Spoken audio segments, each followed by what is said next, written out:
que los derechos de los niños, niñas y adolescentes se efectúen, ¿no? O sea, que ellos realmente se cumplan. Digamos, UNICEF se basa en lo que es la Convención de los Derechos de los Niños, y a través de ese marco legal trata de que esos derechos realmente se cumplan en la vida real.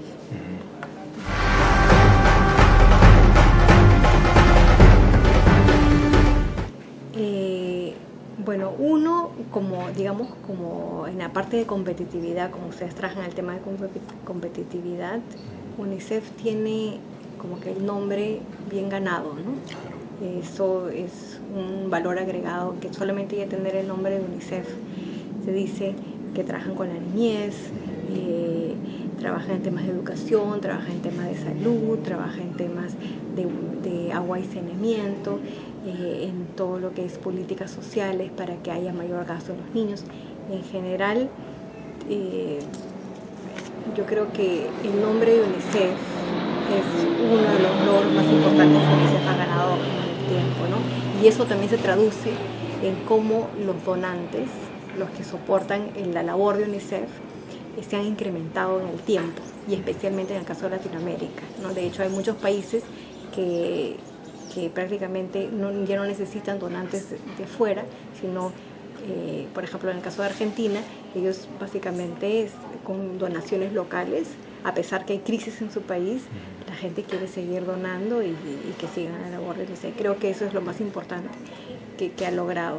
O sea, ha logrado que su nombre sea tan importante, que la gente vea el valor que tiene la labor de UNICEF y que por eso mismo sigan contribuyendo en el tiempo, ¿no? Acá, por ejemplo, el trabajo en Perú, por lo menos el trabajo que tienen en la educación multicultural bilingüe, el trabajo en la Amazonía, en poblaciones más vulnerables, ¿no? Es el trabajo que realiza UNICEF.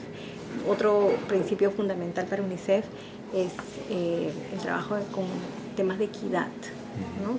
Que no significa que todos seamos iguales, sino más bien trabajar con ellos a los que no llega el sistema, para que puedan ser insertados posteriormente en el sistema, ¿no? Que lleguen servicios de educación, de salud y otros en general. Creo que en esos temas de lograr que las poblaciones más vulnerables se inserten, no sé si campañas, porque en realidad UNICEF se conoce más por las campañas, pero no necesariamente son los logros que se han logrado más por hacer campañas, ¿no? Campañas vienen más, tal vez, no sé, una representativa, hay de vacunación, temas de SIDA, ¿no? Con adolescentes. En Latinoamérica, por ejemplo, se ha logrado que la edad en que las niñas se pueden casar aumente a ser mayores de edad, porque en unos países la edad para casarse podía ser 14 años, 15 años, 16 años. Entonces a eso ha llegado a que sea 18 años, por ejemplo. Son los logros más importantes. Es el tema de lo que se llama normas sociales. Entonces sí se trabaja el tema de normas sociales acompañado con un marco teórico que justifique, porque es importante, y sobre todo el marco general para UNICEF. Lo más importante es la Convención de los Derechos de los Niños, en que se citan todos los artículos a los que los niños deberían tener.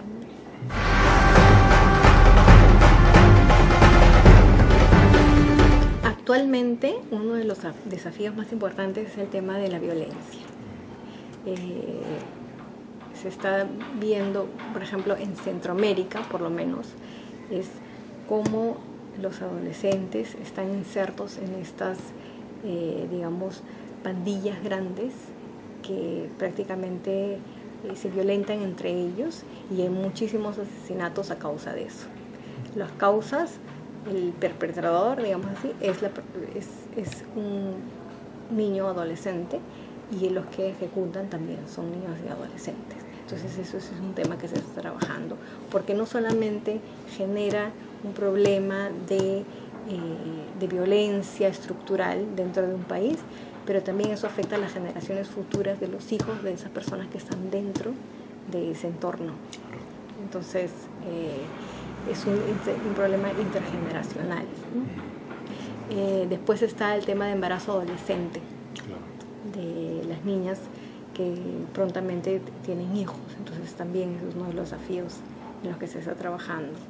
Está el tema de la inserción de comunidades muy alejadas que no tienen la capacidad de estar insertadas en el sistema que brinda el servicio de los gobiernos, ¿no? Entonces también ahí se está trabajando.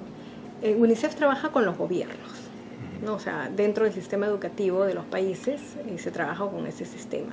En el caso del Perú, tiene escuelas multigrado, ¿no? Porque no existe la capacidad para tener escuelas para cada grado o clases por grado, entonces solamente hay una escuela, tiene un servicio de acompañantes, digamos así, que son agentes del Ministerio de Educación que van y ven si es que los alumnos se han inscrito y cosas así. Entonces, en realidad hay cobertura, en el caso de Perú, de centros educativos. Ahora, el problema es que por motivos de lejanía a veces los alumnos no van, ¿no? No van a las escuelas. Sí, en el caso de Latinoamérica, en realidad no se observa tanto que los alumnos no se inscriban. Sí hay deserción escolar en la secundaria, por ejemplo, porque ya comienzan a trabajar, entonces ya no quieren. Entonces hay un tema de ingresos ahí que se está trabajando, ¿no? Una de las herramientas que se ha usado es el uso de la tecnología, por ejemplo. Por ejemplo, en el caso de Argentina, ellos tienen un proyecto en el que utilizan como laboratorios de aprendizaje. Entonces se prepara a una gente de la comunidad que les enseña cómo ser tutores de los estudiantes de secundaria utilizando internet. Entonces las clases se brindan así virtualmente. Entonces los alumnos van a ese salón y ahí se les brindan las clases virtualmente porque los profesores no pueden asistir. Entonces eso se llega a través, digamos, de ese instrumento para que puedan acceder a eso y ya realmente ha sido muy efectivo, ¿no? Ahora, también tienes el problema de que el alumno no quiere ir porque se tarda 2 horas en llegar a la escuela. Y dos al horas, centro tecnológico, digamos así, ¿no? Y 2 horas de regreso. Entonces, justamente estos centros son un poco más cercanos a su comunidad. Entonces es difícil agrupar porque realmente es demasiado costoso para ellos poder acceder a una escuela, ¿no? Entonces también hay mucha deserción por eso también en esas zonas alejadas, no solamente en los Andes, también en la Amazonía, ¿no?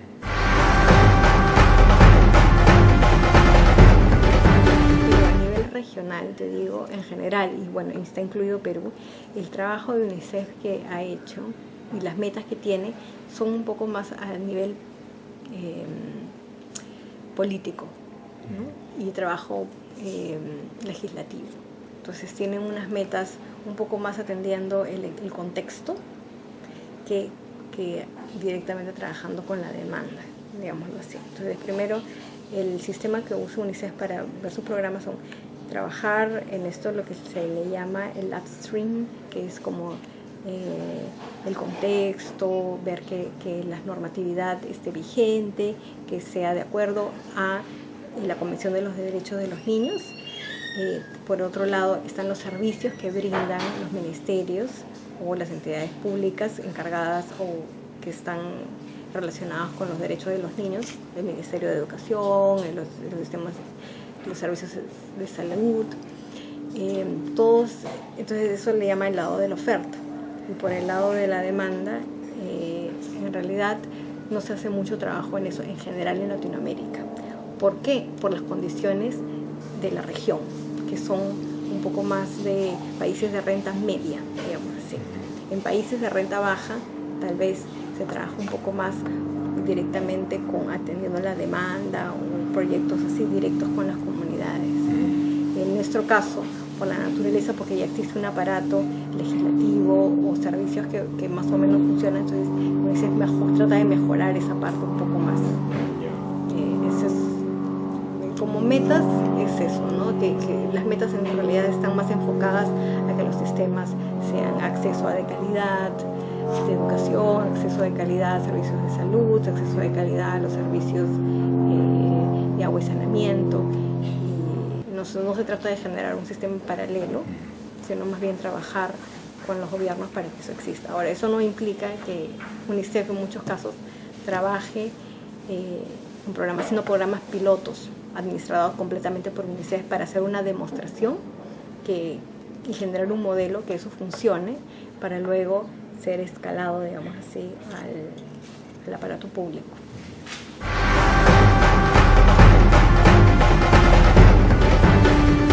Bueno, yo creo que el trabajo con la niñez es fundamental para la competitividad de un país. El desarrollo del capital humano de un país empieza por el trabajo con la niñez. Entonces, definitivamente, la labor que tiene UNICEF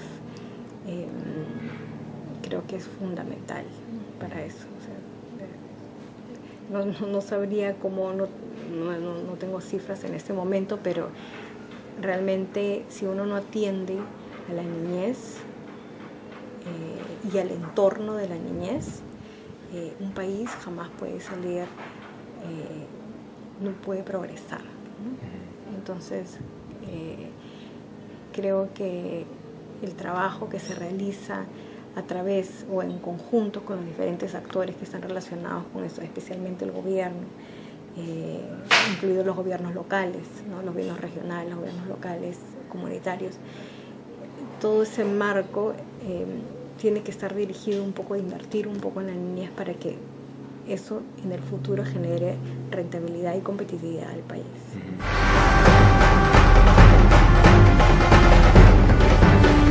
En el Perú sí se invierte, ¿no? Sí se invierte. Ahora la inversión no necesariamente se invierte, pero hay que ver que esa inversión sea eficiente, digamos así. Entonces ahí es donde se trabaja, para ver si la inversión realmente es efectiva, está dando los resultados que esperamos, si es eficiente, que si realmente funciona, ¿no? Justamente por eso UNICEF tiene un gran marco de monitoreo de la situación de la niñez, para ver si realmente las inversiones están dando un resultado que se espera, ¿no? Entonces, ¿cómo saber si la inversión realmente está siendo efectiva?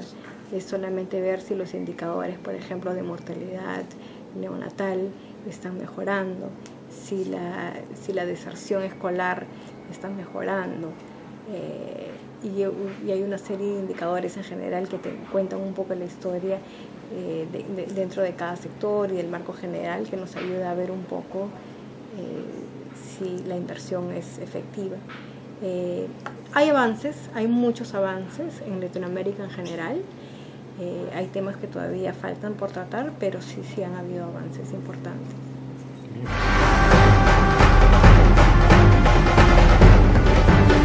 UNICEF tiene muchas estrategias. En el campo de innovaciones, UNICEF trabaja mucho el tema del uso de las tecnologías para facilitar, por ejemplo, por lo que te había contado, el acceso, ¿no? También la tecnología en general reduce el costo de transacción también de muchos sistemas que son obsoletos, digamos así, para dinamizar un poco la toma de decisiones. Entonces es eso, ¿no? Por el lado de trabajar con los gobiernos, UNICEF utiliza la tecnología, digamos, para que las decisiones se tomen rápido con información que esté más cerca a la realidad, y no hacer un estudio que se hizo hace 3 años, con datos de 3 años, porque ya después la toma de decisiones está un poco atrasada, ¿no?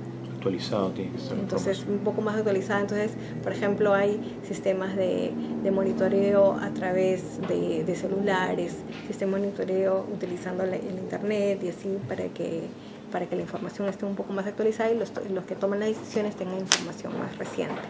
Por el lado de la demanda de los beneficiarios, también, como en el caso de Argentina, que las tecnologías van hacia los beneficiarios, ya que ellos no pueden acceder a los servicios, entonces se usa innovaciones tipo como esto, que en realidad no quiero decir que la innovación sea la tecnología, sino más bien todo el marco que lo acompaña, ¿no?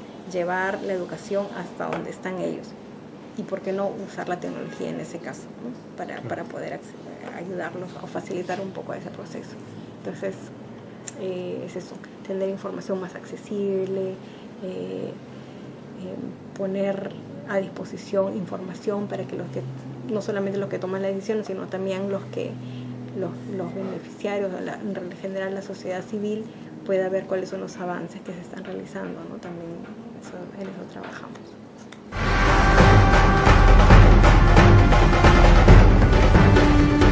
A los gobiernos, yo creo que las prioridades deben venir del gobierno, ¿no? Los gobiernos saben más que cualquier donante cuáles son las necesidades de su población. Yo creo que haber trabajado en el Banco Mundial, haber trabajado en organismos de las ONU, en diferentes organismos, lo que veo a veces es que los gobiernos exitosos son los que realmente definen bien cuál es la problemática que ellos tienen, cuáles son los cuellos de botella que hay que atacar y cómo se realiza una teoría de cambio que se traduce al final en una estrategia.